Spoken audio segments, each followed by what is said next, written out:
Hi guys! Today's going to be a Cooking with Sam video. Today we're making caramel chewy rice bubble squares.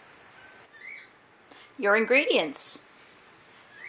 You'll need 4 cups of rice bubbles, a tin of condensed milk, 60 grams of butter, whatever chocolate chips you want to put in there. I'm putting caramel, and a 1/3 cup of golden syrup. You will need 1 bowl, 1 spoon, 1 pot, and a tray lined with baking paper.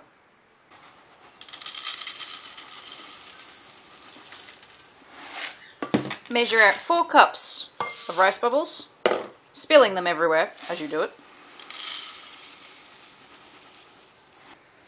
Make a well in the centre of your rice bubbles.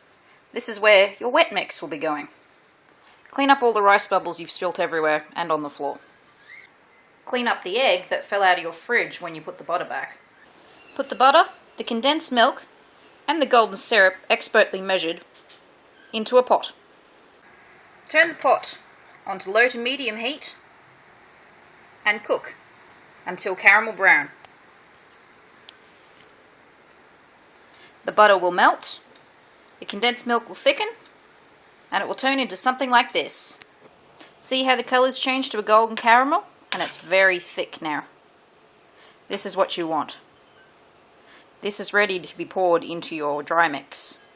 Pour your caramel into your dry mix. You should probably use 2 hands.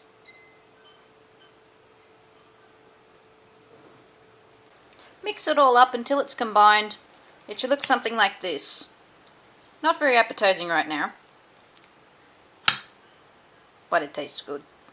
Line your tray with baking paper or grease with some extra butter, and then just start shoving it in. You're going to end up wanting this to be as flat as possible without compressing it to a brick. And don't throw it on the floor. After flattening, the end result should look something like this. Look at the golden layers of... Now, this is where you get to decide what you want to do with it.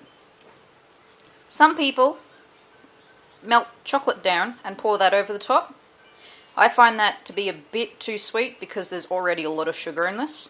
So I just add small bits of choc chips, just to something different. That's really all you need. You can squash them down into there if you want to. Get your fingers in, it's still warm. So that's how you make yummy yourself into a diabetic. And I'll see you next Tuesday. Bye! I did forget one thing. Put it in the fridge for about an hour to 2 hours and then cut it with a hot knife. If you don't, you'll just be eating piles of slop. See ya!